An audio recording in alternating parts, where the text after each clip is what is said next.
Hello friends, మా ఇంటికి రాములవారు వచ్చేసారండి. అవేనండి రాములవారి అక్షంతలు. 2 రోజులు రాలేదని చాలా ఫీల్ అయ్యానండి. ఆఖరికి వచ్చినాయి. ఈ అక్షంతలు వృద్ధి చేసుకోవడం ఎలా అంటే, మన ఇంట్లో పూజలకు అప్పుడు చేసుకునేవి ఉంటాయి కదండి. ఇవి మేము కార్తీక మాసంలో పార్వతీ పరమేశ్వర కళ్యాణం చేయించామండి. ఆ అక్షంతలు ఇవి. అందులో ఇవి వేసి రాములవారి అక్షంతలు వేసి కలిపితే ఇవి వృద్ధి అయిపోతాయి.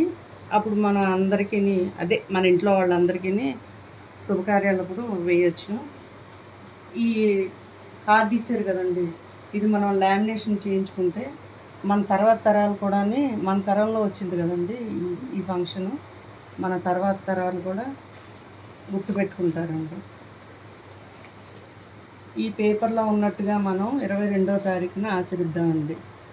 5 దీపాలు పెట్టి, ఇంటికి లైటింగ్ పెట్టి, పూజ చేసుకొని, అక్షంతలు వేసుకొని, మోడీ గారు చెప్పినట్టు చేద్దామండి. జై శ్రీరామ్.